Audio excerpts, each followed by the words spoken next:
And also, by the way, turn on the transcription if you like. The transcription is actually pretty accurate. My name is Jean, and I'm a PhD candidate at Wageningen University, based in the Netherlands.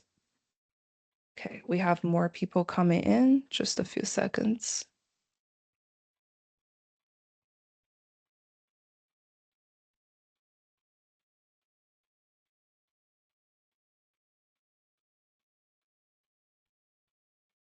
So this talk is a part of ongoing series centered around critical animal studies. The goal of this series is to engage with scholars who are part of the political turn in animal ethics, those who are not just studying animals, but are asking the tough questions and actively fighting for a better, more just life for non-human animals. We've had the pleasure of hosting scholars like Dinesh Wadewell and Josh Melbourne, and you can find recordings of those talks with Chinese subtitles online. So today we're thrilled to continue this work with our guest, Professor Danielle Celermajer, who I believe is a colleague of Dinesh at the University of Sydney. Danny, if I may, is a professor of sociology and criminology. She also serves as deputy director of the Sydney Environment Institute and leads the Multispecies Justice Project. A longtime human rights activist and scholar, her research has powerfully shifted in recent years to confront injustices against the modern human world. Her work fundamentally asks how our concepts, practices, and institutions of justice must be transformed to account for ecological realities and the ethical standing of all Earth beings. This shift is evident in her recent publications. Her 2021 book, Summertime, powerfully conveyed the urgency of the climate catastrophe in response to Australia's Black Summer bushfires. More recently, she co-edited the 2025 book Institutionalizing Multispecies Justice, published by Cambridge University Press.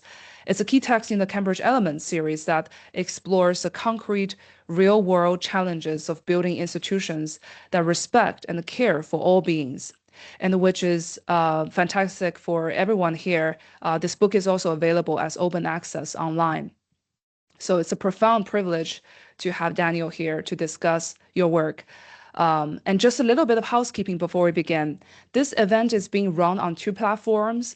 I'm here in the Teams meeting with Danny, and we're also broadcasting this conversation live to our audience on the Tencent video stream. A warm welcome to everyone, wherever you're joining us from.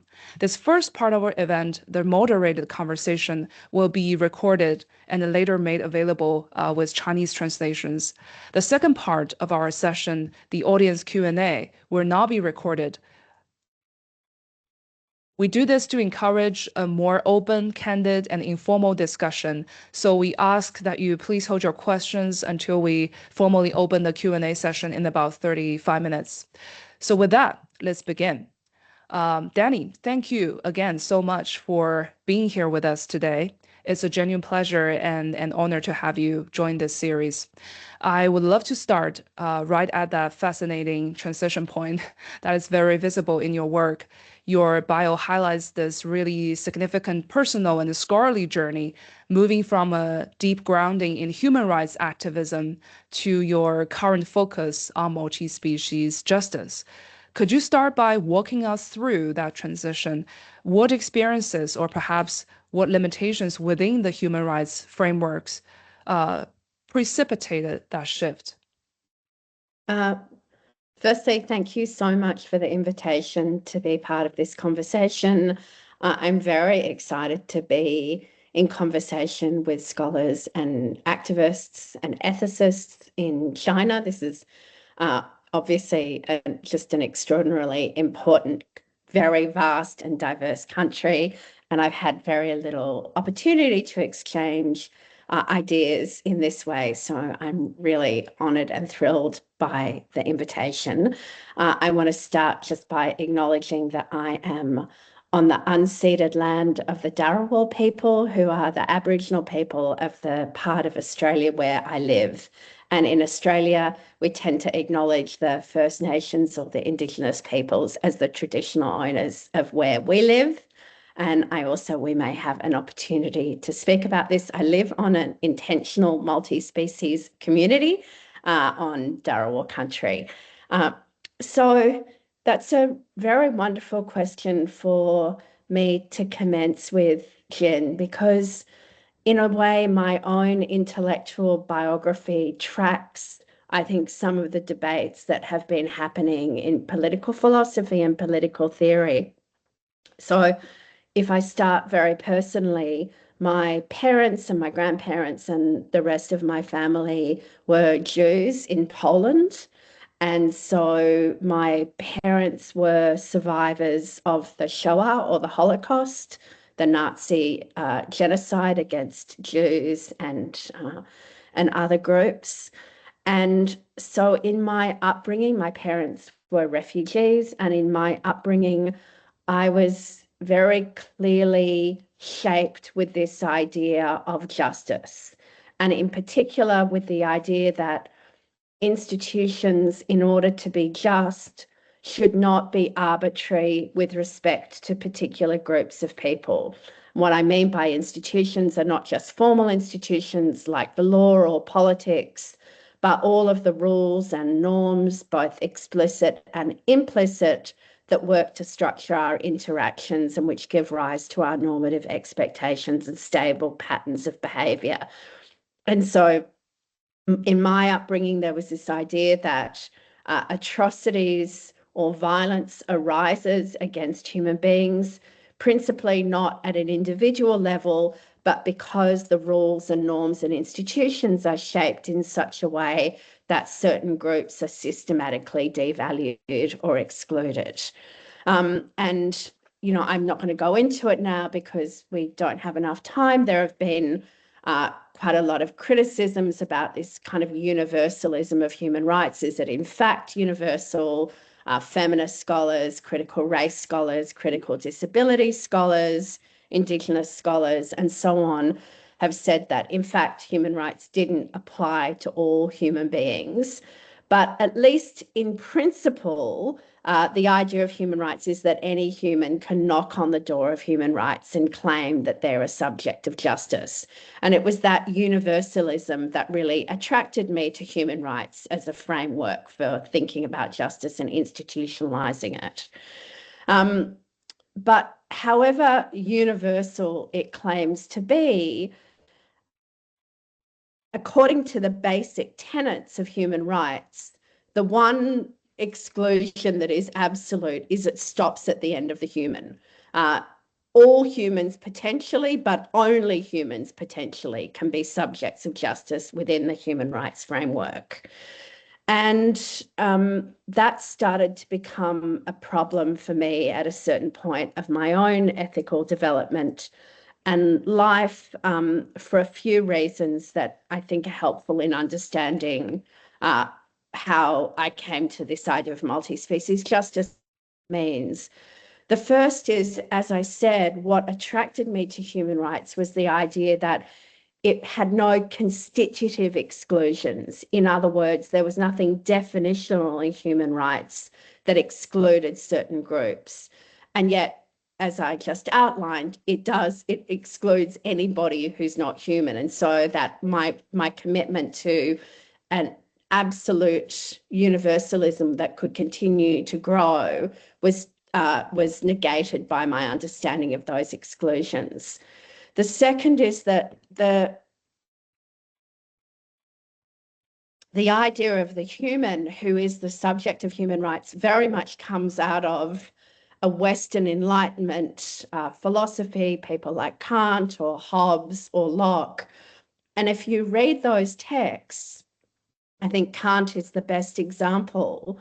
What makes a human a subject of justice or an ethical subject for Kant is precisely what distinguishes a human from other beings, and in particular animals and the non-human world of plants and other living beings. And so, whereas one could say, well, even if human rights as they were articulated excluded certain groups, you know, excluded women, excluded people with disability, there was nothing in the definition itself that had this constitutive hierarchy and exclusion. Whereas the idea of the human, as it's been articulated in Enlightenment philosophy and then enshrined in human rights, is in itself a hierarchical idea. Humans are ethical subjects because they are different to other beings.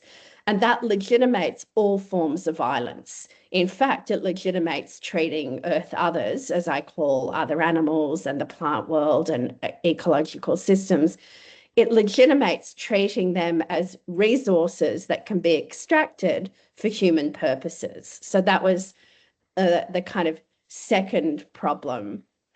And then the third problem was a much more immediate experiential one rather than a philosophical or a conceptual one, which is we are living in an era. I live in Australia. I'm looking out at the land that I live on, which was threatened by the Black Summer fires that I wrote about so violently, that killed 3 billion animals in 2019, 2020. We're living in the context of ecological collapse, biodiversity collapse, mass violence against other animals as part of industrial animal agriculture, development, infrastructure development, all forms of extractivism. And in the context of living in the reality of that world, where human institutions that are designed to elevate the well-being and the rights of human beings are systematically causing this absolutely untenable levels of violence against Earth others.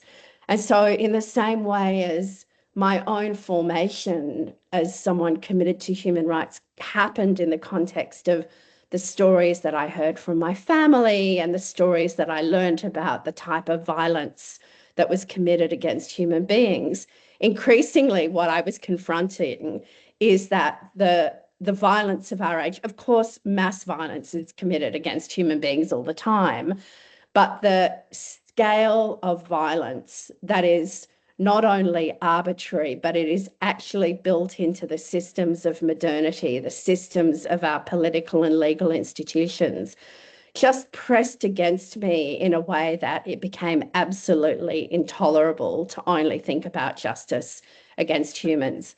And I should say one more thing, which is that human rights is based on this idea that we can protect the rights of human beings while we trash the rest of the world, while we destroy ecosystems. And something that's happened in biological knowledge systems, in physics knowledge systems, in the social sciences, in philosophy, in literature, is a move away from this understanding that humans are exceptional and separate to an understanding of human beings as being entangled with the more than human world. And so even if your ultimate object of care is human beings, it just makes no sense to treat human justice separate from justice or concern for the well-being of the rest of the more than human world. Thank you. That transition, I think, leads very well to the core topic of today. So multi-species justice is a term gaining enormous tractions in recent decade. So how do you define it? What specifically does it demand of us that traditional human-centric justice frameworks tend to obscure or ignore? Thank you. So I want to answer that question along two dimensions. I want to talk about the type of theory that multi-species justice is, as well as the tenets of multi-species justice theory. And I'm going to start by talking about what I call the standing of multi-species justice theory, like what type of theory it is, because that's quite important to me. Not all theories kind of make the same types of claims, not just in content, but the way they make the claim. The first thing I want to say is that there were two feminist philosophers, feminist geographers, J.K. Gibson Graham, and they used a term that I really like called strong theory. And I'm just going to quote from their definition. They said, strong theory strong theories are powerful discourses that organize events into understandable and seemingly predictable trajectories. Now, it's very important to me to say that multi-species justice is not a strong theory. And I'm going to say what I think these are. It's a set of principles, orientations, invitations. And the reason it's not a strong theory is itself part of multi-species justice theory. Firstly, it's not a strong theory because the human beings who are currently doing the theorizing are generally human beings who have been constituted within this very powerful notion of human exceptionalism, anthropomorphism. And so we're operating with quite stunted imaginations. And so I think we have to be quite modest and humble in the types of claims that we make. Second, and this might seem ridiculous to many theorists, but only humans are doing the theorizing at the moment. And if you take others, Earth others, seriously as partners in meaning making, then multi-species justice actually has to be in relationship with Earth others. So that also requires a modesty. And thirdly, and this is something that we have insisted on from the start of articulating multi-species justice, it needs to be pluriversal. What I mean by that is it has to be a theory that is sufficiently capacious to accommodate many different worldviews. And so, for example, one of the big debates in multi-species justice is who counts as the subject of justice? Is it only living beings or does it include non-living beings? And for many Indigenous people, that line doesn't fall in the same place as it does for people in the West. So even who is alive, who is sentient, is a contentious question. So again, that requires a certain type of humility. The second point I want to make about the standing is really important, that multi-species justice is not new, it's not completely unique. Firstly, Indigenous peoples have practices, protocols, and philosophies that don't have this hard line between humans and Earth others. And so in many ways, we're learning from them, we're building on their practices and protocols. But also, and again, I think it's very important always to acknowledge the threads that we weave together to build the theories that we build. There are many bodies of theory that have been highly critical of this absolute distinction. Ecofeminism, critical race theory, certain forms of critical animal studies, and so on. So we're building out of a tradition. And the final thing I want to say before I actually get to the content is we call it a theory, but I'm also quite critical of the notion of theory as something that is kind of abstract and stands back from the world and makes sense of it. And for me, and that's one of the reasons that I live on a multi-species community, the theory has to emerge out of praxis. It has to emerge out of relationships with Earth others. Okay, so what exactly do I mean when I talk about multi-species justice? I'll start with what I think are the principles, the core principles of multi-species justice. First, the presumption of justice needs to be that all Earth beings are subjects of justice. In other words, we don't build a new hierarchy between different, just as there was a hierarchy between humans and everybody else. The assumption is that all Earth beings are in principle subjects of justice. That does not mean that all Earth beings are the same. That does not mean that an elephant is the same as a tree, is the same as a forest. But as I'll explain in a moment, they all need to be considered when we're considering how to develop institutions. Building on that, the second principle is that multi-species justice is not an extensionist theory. In other words, it doesn't take the form of the liberal Enlightenment human and then say, who is most like us? And then they get admitted into the circle of justice. It's a radically pluralistic theory of justice that in many ways we take Martha Nussbaum or capabilities theories, understanding of justice, that justice is the conditions for functioning and flourishing. And so all beings have conditions of functioning and flourishing, and that is what's going to define what the conditions of justice are for them.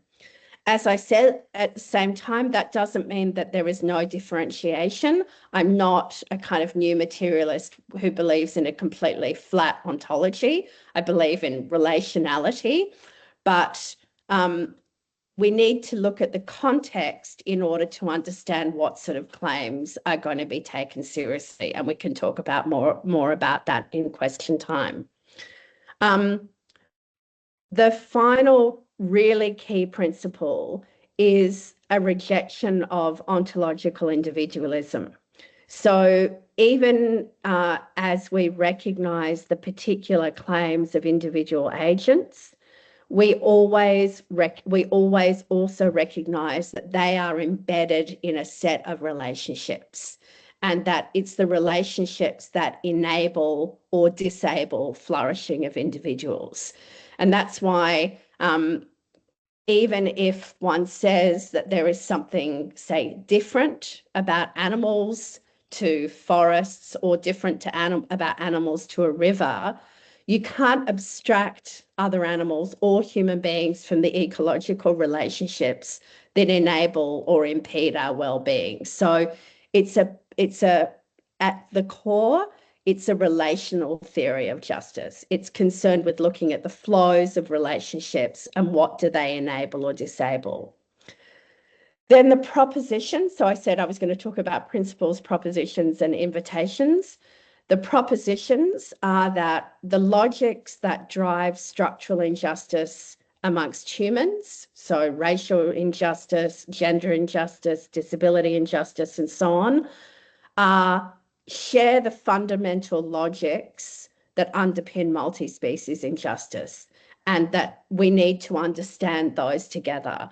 And that very much comes out of an ecofeminist understanding that there are a set of binaries around mind and body, emotion and reason, transcendence and immanence, and so on, that organize who gets to count amongst humans, who's considered superior amongst humans, who's considered a resource to be extracted. And the same applies for the distinction between humans and earth others. And therefore, justice for humans can only be achieved through multi-species justice. So one of the questions that I often get is, how can you think about ecological justice when there are still human beings who are living in abject poverty or who are subject to massive amounts of violence?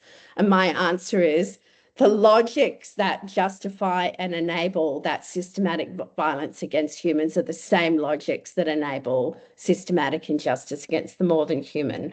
And similarly, that multi-species injustice is intimately tied with the dynamics that drive human violence: colonialism, capitalism, patriarchy, racism, ableism, and so on.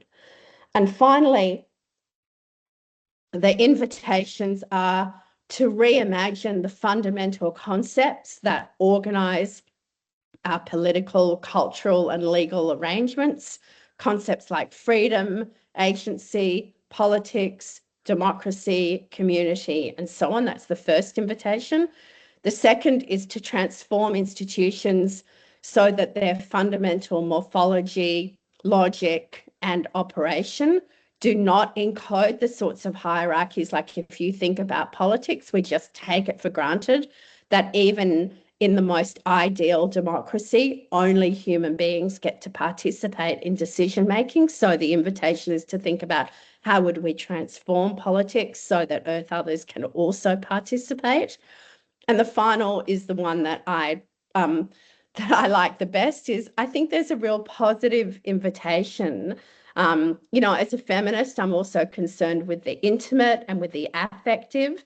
There's a positive invitation to make friends with earth others, to think about them as, and this was very clear for me living through the Black Summer fires and through other climate catastrophes, is we're actually all navigating this moment of crisis together, and we can learn from each other. it's not only an obligation of justice, it's also an invitation to co-learning and to friendship. Maybe I'll stop there because I know I've answered that question for a long time and we want to have time for other questions and also Q&A. Thank you. So you previously have mentioned that multi-species justice is not new, as being embedded, ingrained in lots of indigenous cosmologies and knowledge as well. But certainly our our institutions, education institutions, and also legal frameworks, etc., have lots to catch up. They're pretty late on this. So as this field develops, what do you see as some of the critical areas, whether it's conceptual, legal, or institutional, these battlegrounds where you believe the work of multi-species justice needs to be developed and applied most urgently? So, there has been quite a lot of development in the field of law. The rights of nature, non-human personhood being the most famous legal developments. And admittedly, they have a long way to go, but there is a sense of legal transformation. Where there really has not been development, although there is a lot of theoretical work and there are experiments going on, is what I mentioned just before, is democratic transformation or transformation in political decision making. And I don't think that's a coincidence. If you go back to Aristotle's definition of politics or Aristotle's definition of humans, Aristotle called humans the political animal, and he defined politics, if we think of Aristotle kind of being at the heart of the way that we think about the political, defined politics as that which human beings participate in. And there's all sorts of justifications across history for why only humans can participate in politics. Only humans have reason, only humans have language, only humans have agency, only humans have the capacity to imagine our own future, only humans can give reasons, etc., etc. And so what we've ended up with is a pretty unquestioned assumption that only humans participate in political decision making. And yet, if you ask yourself, what are the fundamental norms that underpin the idea of democracy, for example? Under the idea of democracy, one of the fundamental legitimating ideas is that everybody who is affected by a decision ought to have a say in that decision, that there is something violating of being a subject of justice, that decisions are going to impact you, but you don't have a say in that decision, sometimes known as the all affected interests principle. Now, without a doubt, the decisions that are being made in political bodies, but all sorts of decision-making bodies, corporations, local councils, etc., are having massive impacts on Earth others, on other animals, or on forests, on rivers, on soils, on ecological systems. And yet, in mainstream decision-making institutions, I'm not talking about the institutions of Indigenous peoples or certain communities, nowhere do we see Earth others actually being part of decision-making processes. At best, we might have environmental laws or animal welfare laws that provide side constraints on what can be decided. But for the most part, those side constraints are defeasible. They don't have the status of rights. They don't have the status of absolute considerations. And they're, in practice, as we see, they're routinely downgraded in the name of often quite trivial human interests. And so from my point of view, that's a pretty core demand of multi-species justice, would be the inclusion of Earth others in decision-making practices. There's quite a lot of interesting experimentation going on around that. I'm part of a group called Animals in the Room, where we're looking at how would other animals be included. Of course, I know that Sue Donaldson and Will Kimlicker are probably familiar to a lot of people here. They've written about the idea of other animals being citizens or being sovereign in the case of wild animals. I'm talking about something a little bit different, which is what would the practices of decision making look like such that Earth others can participate and their interests can be built into decision making practices. So for me, that is probably the number one area where I think work needs to be done. But of course, there's urgent work to be done everywhere. And Jin, you mentioned our educational institutions. We could even start with something simple, like we have the humanities and social sciences that study human beings and human societies. And then we have the study of ecology or conservation or animal behavior. They generally belong in different departments, sometimes in different universities. And the knowledge systems, the bodies of assumption, the theories, the empirical research practices that are around those different disciplinary bodies, they sometimes interact, but generally we consider them two different or distinct fields of study. And so, that work needs to be done at universities itself. Why do we study human societies? Why is the study of sociology the study of humans, as if human societies exist abstracted from the ecological systems within which we're embedded? Why do we study animal behavior without thinking of the politics within which animals are embedded? So, I've talked about politics as being the area that I think is most pressing, but I think there's transformative work to be done in all institutions. Yeah, thank you. Yeah, it's certainly, speaking from my own personal experience, an uphill battle try to integrate and put animals more ontological forward in environmental sociology, which is weird because environmental sociology emerged as a paradigm shift to try to challenge human exceptionalism. But it's been hard. In my own work, I find it very difficult to persuade scholars to see, the living beings inside of the ecosystems rather than just seeing the ecosystems as very abstract concepts. Yeah. I mean, I think that points to a very significant tension, which also runs through multi-species justice itself, that it's not a unified body of theory. So there are some multi-species justice theorists who come out of much more of a tradition of ecological or systems thinking, who really don't focus on individuals at all, who focus primarily on systems. And then there are people like me, who I come much more from a kind of animal rights background and also in terms of my own ethical commitments. And so I don't think one can have one or the other. But this is seen as such a huge problem when it comes to ecosystems and other animals.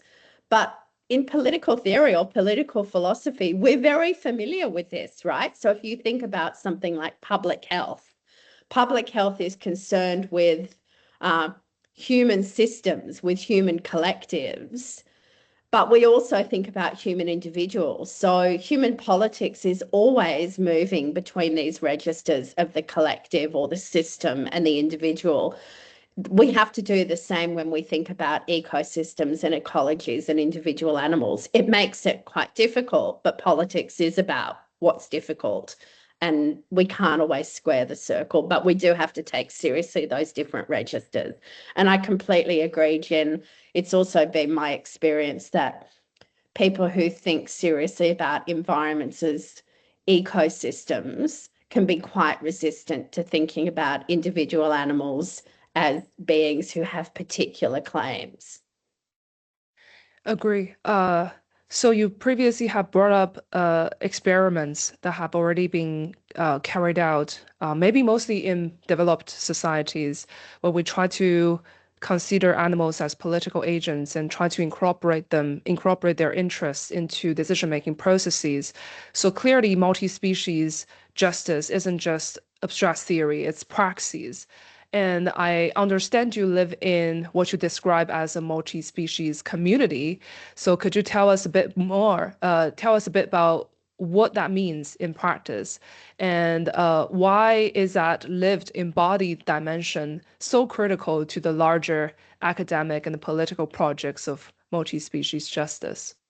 Do you know, while we've been talking, I've completely realized that I didn't show any of the photos that I was going to show. So maybe as I answer this question, I'm just going to also move through. So these are some of the people who live on the community that I live on. It's going to be a bit distracting for me to show the photos because this is my family and my friends. So I'm a materialist, and what I mean by that is I don't think that transformation of human ideas is something that just happens in the realm of the abstract or in what goes on in our heads. I also think it happens in our material encounters with other beings. And to make that really concrete, I went to a talk that had a big influence on me several years ago where a political philosopher was talking about taking a job at Duke University. And a lot of his work was on issues of racial justice. And he said that when he got there, the Duke faculty all lived in this very nice housing where nice middle class, mainly white people lived. But then around this white, nice housing was where people of color lived, where people who were living in North Carolina, mainly Black and Latino people lived. And he said that if he was going to work as a theorist who was sensitive to issues of racial justice, it mattered where he lived. It mattered who he encountered every day. And the same was true for me. I thought, I need to actually live with a whole lot of other beings. With these are animals I'm showing, but you can see in the background the rainforest that we live in. We live, you know, where there's an incredible river. This is land we're regenerating the land. And really, the idea of this community is how would we live in a way that takes seriously everybody's flourishing? And by everybody's flourishing, I mean all of the animals who you can see here. I'm going to show a different one in a moment, who I call the refugees, who have come to live with us. But then these are wombats. These are native Australian animals. There's lots of native animals who live with us. So wombats and wallabies, all of the birds, but also the forest and the river and the soil. What does it mean to live on a community where everybody's flourishing matters? How do we make decisions that don't only prioritize what the humans want, but where we are in a constant conversation that takes seriously everybody? So for me, doing this as a kind of daily practice of decision making in my own life gives me an opportunity to have a very embodied experience of the type of ideas that I'm interested in. Thank you, Danny, for your incredible, insightful discussion and also showing pictures of your friends. We're now going to move to our audience Q&A. And as a reminder to everyone watching, cute, this portion is now being recorded. So I'm going to turn off the recording.